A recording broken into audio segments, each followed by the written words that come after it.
What's stopping this current Indian men's test team from being the best Indian test team in the last 40 or 50 years? They have great bowling. So what's stopping them? The Leeds test match against England, the third test match, is a prime example of that. In the first innings, when they batted disastrously, they lost 8 wickets for 57 runs in just 30 overs. In the second innings, they lost 8 wickets for 63 runs in 16.1 overs. What does that mean? Batting collapses. Batting collapses is ruining Indian cricket big time, and it's like a major ailment which is stopping India from being a world-class, world-famous test side. And believe it or not, the FAB 4 of Indian batting of the early years has a great answer to this big problem. Are you getting interested? Please stay on till the end of the video. Interestingly, this batting collapse ailment doesn't appear always. Just like a deadly disease, it's only obvious when the ball moves around. I'll take you back to 2017 Champions Trophy final at Oval versus Pakistan. Chasing 339, India were 33 for 3 in the first 9 overs thanks to Mohammad Amir, because the ball was moving. A little fast forward, 2017-18 South Africa, India went to South Africa first test at Cape Town. South Africa scored 286 in the first innings. India were all out for a very small score, and they were 92 for 7 in the first innings. South Africa were all out for 130 in the second, and India needed just 208 to win, but again a batting collapse, 82 for 7 in the second innings, and they lost that test match. Second test at Centurion, same thing, chasing 287 for win. India were 87 for 7, again a batting collapse. And all these, remember, are foreign countries where the ball was moving or doing a bit either off the pitch or in the air. Now 2018 England series, India went to England first test, EDGBASTON, chasing 194 for win. In the second innings, India batting collapse again, 78 for 5. Second test, Lords of that same series. First innings, India all out for 107. Second innings, 130. They got an innings defeat, just like in Leeds. Again, 2 batting collapses.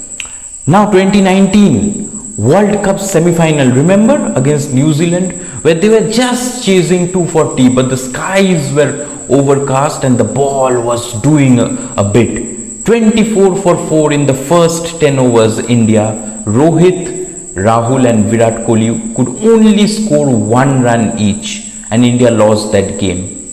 Again, couldn't control the moving ball. 2019-20 New Zealand versus India, the test series which India went to play there in New Zealand. In 4 innings, there were 2 tests, 4 innings, couldn't score 200 in 3 of those 4 innings. Just imagine.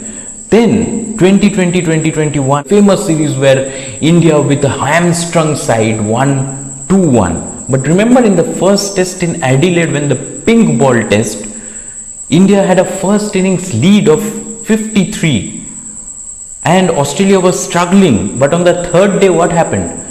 On the third day, when the ball started doing a bit, started moving, India were 36 for all out in the second innings, and from nowhere Australia won that match.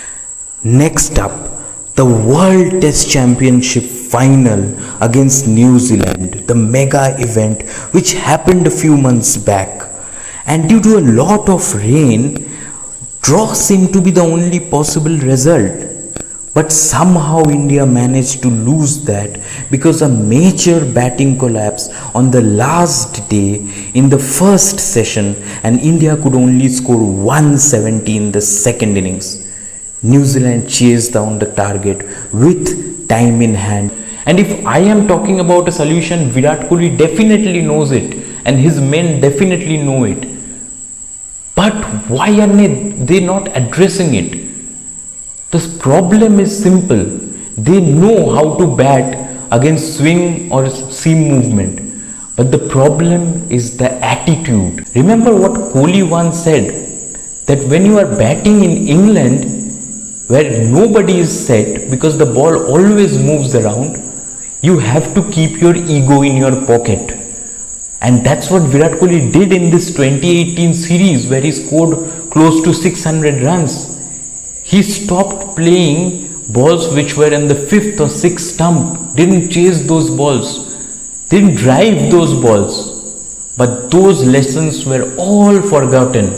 Just look at this test match, the second innings in Leeds, almost all batters chased balls on 5th, 6th or 7th stump and got caught out. You can't do that in England or anywhere where the ball is moving. In Australia, where the movement goes off after period of time, you can hit through the line. You can control the bounce in the pitch by adjusting yourself. But where the ball moves, you have to take a cue from the books of the FAB 4 of the batting of Indian cricket, Dravid, Saurav, Sachin and Lakshman.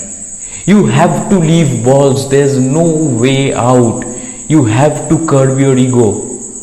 Just like Virat Kohli and Cheteshwar Pujara were doing on day 3 of the Leeds test match. In England, you have to wait for the bad balls. You have to bide your time on the pitch. You have to choose those bowlers against whom you can hit. And most importantly, you have to give respect to the new ball and to the conditions. The 4th day, the morning was sunny. So after, had India gone to lunch with maybe 1 wicket down, India could have cashed in and maybe could have put England in trouble by taking a 170 odd lead, because the conditions would have eased up.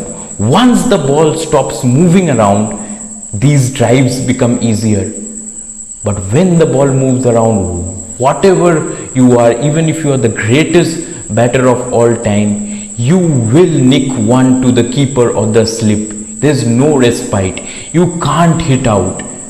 You just have to wait for the balls on the pads or the half volleys which you can drive, and balls on the pads which you can flick. That's what Dravid, Sachin, Lakshman, all these players, Ganguly used to do. So put your ego in your pocket and fly like a rocket.